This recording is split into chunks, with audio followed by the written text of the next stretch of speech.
Good morning বন্ধুরা, কেমন আছো তোমরা? জানি সবাই ভালো আছো। আর এখন আমি সকাল সকাল চলে এসেছি রান্নাঘরে। আর যেহেতু আজকেও কাজ আছে, কালকে কাজ যা হয়েছিল কিছুটা হয়েছিল আর কিছুটা বাকি আছে, আজকে কমপ্লিট করবে। তো ওই জন্য এখন আমি তাড়াতাড়ি রান্নাঘরের থেকে খাবার করে বেরিয়ে যাব, যেহেতু ওরা আবার ঢুকবে, সেই জন্য ফাঁকা করে দিতে হবে। তো এখন এই যে ম্যাগি বানাবো সুদীপের জন্য। তো ভাবলাম যে চলো তাহলে আমি একটু খেয়ে নেবো ওর সাথে। তো সেই জন্য এখন ম্যাগি বানাবো। ম্যাগি বানিয়ে আর যদি কিছু করার থেকে করে তাড়াতাড়ি আমি রান্নাঘরটা ছেড়ে দেবো। দেখো কী অবস্থা, তোমাদের দেখা নিচেই ওখানেও কাটবে। আবার কালকে ওই জন্য কাজ হয়েছিল, আমি আজ কিছু পরিষ্কার করিনি, ভাবছি একেবারে একসাথেই পরিষ্কার করে নেব। তো কোনো রকম আমি এক সাইডে এখন শুধু একটু ম্যাগি বানাবো ওই সাইডটাতে, ওই জন্য আর দেখো। আর এখানে সব এইভাবে গাদা মেরে রেখে দিয়েছি, এগুলো একদম পুরো এইভাবে থাক। কোনো রকম একটু ম্যাগিটা বানিয়ে নিয়ে চলে যাব, তারপরে কাজ হয়ে গেলে কালকে একদম পুরো ধোয়া মোছা পরিষ্কার করব সব। কি অবস্থা হয়ে আছে দেখো। চাই এখন তো চলো ম্যাগিটা বানিয়ে নিই। তাড়াহুড়োর সময় যে খাবারটা সব থেকে আগে মনে পড়ে সেটাই হচ্ছে ম্যাগি। এখন ম্যাগিটা বানিয়েই চলো। আবার এখনই এসে ওরা এসে বললে আমাকে একদম এই ঘরের থেকেই বের করে দেবে, এই ঘরে ঢুকতে পারবো না। আর যেভাবে ওরা ওই কাটাকুটি করছে না, মানে ধুলো বালি উড়ে একদম যাচ্ছে, তাই অবস্থা।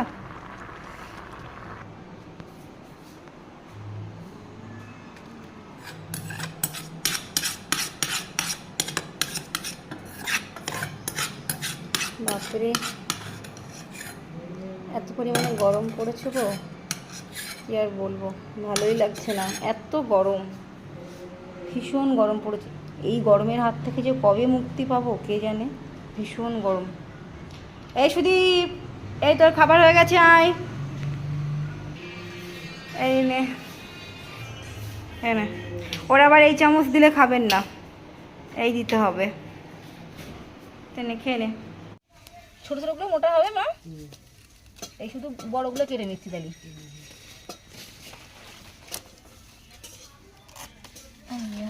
বলো। কালকে বাজারে গিয়েছিলাম, এক আটি ঘেটকেল নিয়ে এসেছিলাম। তো এগুলো সরু সরু দেশি, এগুলো এগুলো আমাদের বাড়িতে হয়েছে। তো বাড়িতে হয়েছে, এই যে আমি বাড়ি থেকে তুললাম এখন এইগুলো। এগুলো দেখো কত সুন্দর মোটা মোটা হয়েছে, কিন্তু এই কটা বলে ওই জন্য আমি ওখান থেকে এক আটি নিয়ে এসেছিলাম। এখন এইগুলো দিয়ে একসাথে বাটা করবো, জানো। আজকে বিশেষ কিছু রান্নাবান্না ছিল না, রান্নাবান্না সব করাই ছিল আগের দিনের। আর আজকে শুধুমাত্র ঘেটকেল বাটা করব, তো সেটাই গুছিয়ে নিয়ে রেখে দিয়েছিলাম যে পরে বাটবো। আর মা গপুকে শিবা দিচ্ছে এখন। আর আমি বসেই রয়েছি যে কখন মিস্ত্রি আসবে, কাজকর্ম শুরু হবে। এবার অনেকক্ষণ হয়ে গেছে, ওরা যে টাইমে আসেনি। তারপরে ফোন করলাম, বললো আজকে আর আসবে না। তো আমি দেখো, আমি ভীষণ চিন্তা করছিলাম, এমনি চারিদিক থেকে শুনছি যে ঝড় হবে। এবার বলো, যদি ঝড় হয়, ওই পুরো কমপ্লিট হয়নি ট্যাঙ্কির কাজটা, পুরো খালি ট্যাঙ্কি রয়েছে, ভালো করে পাইপ টাইপগুলো সবগুলো কমপ্লিট করা হয়নি, যে সে তার সাপোর্টে থাকবে। যদি জোর ঝড় আসে, ও তো ওখান থেকে পড়ে গেলে তো ফেটে ফুটে যাবে, এই নিয়ে আমি ভীষণ চিন্তা করছিলাম। তো রাগের আগে মিস্ত্রিকে একটু বকলাম। আর এদিকে দেখো, ফিল্টারের মধ্যে না আমাদের বাড়িতে জলে প্রচণ্ড পরিমাণে আয়রন, তো সেই জন্য ফিল্টার করব বলে এই পাথর বালি টালি কয়লা এসব লাগবে সেসবগুলো আনা হয়ে গেছে। যে পরিমাণে গরম পড়েছে, এখন এই আম পোড়াচ্ছি, এখন এইগুলোই একটু খেতে ভালো লাগবে, তো সেই জন্য একটু পোড়াচ্ছি। কালকে বাজার থেকে নিয়ে এসেছিলাম। এখন বাজে কটা, এখন বাজে প্রায় 5টা বিকাল। তো মা স্নান করছে, এবার আমিও স্নান করব, করে তারপরে আমের শরবত বানাবো, বানিয়ে তাই খাবো। পুড়িয়ে রেখে যাচ্ছি, এসে স্নান করে এসে তারপরে খাবো বানিয়ে। ভীষণ গরম, ভীষণ গরম, বারবার কারেন্ট যাচ্ছে আমাদের এখানে, কি অবস্থা। ও দেখো, আমের শরবত বানাবো, কিন্তু এদিকে সেই পুদিনা পাতা লেবুর পাতা কিচ্ছু তোলা হয়নি, ভুলেই গেছিলাম। তো সেটাই আবার তুলছি এখন। আমার এত ভোলা মন না, ভীষণ ভুলে যায়, এই ভোলা মনের নিয়ে আমি কী করবো নিজেই জানি না। বাপরে বাপ, জীবন শেষ এই গরমে।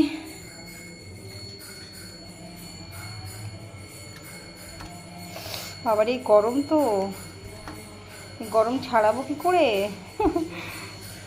আর দেরি সহ্য হচ্ছে না সত্যি সত্যি। আমি স্নান করে চলে এসেছি, তবুও এখনো ঠান্ডা হয়নি। ওরে বাবা, কি গরম রে, আউ, ওরে বাবা। আমটাকে পুড়িয়ে রেখে তারপরে গেছিলাম জানো তো স্নান করতে। মানে এত পরিমাণে গরম পড়েছে না, মানে দিনের বেলা মানে 2-3 বার করে স্নান হয়ে যাচ্ছে, এত গরম। তো স্নান করে এসে তারপরে ছাড়াতে গেছি, তো এতটাই গরম ছিল যে আমাকে আবার কিছুক্ষণ রাখতে হয়েছিল। ওটাকে একটু কিছুক্ষণ রেখে একটু ঠান্ডা করে তারপরে শরবতটা বানিয়েছিলাম।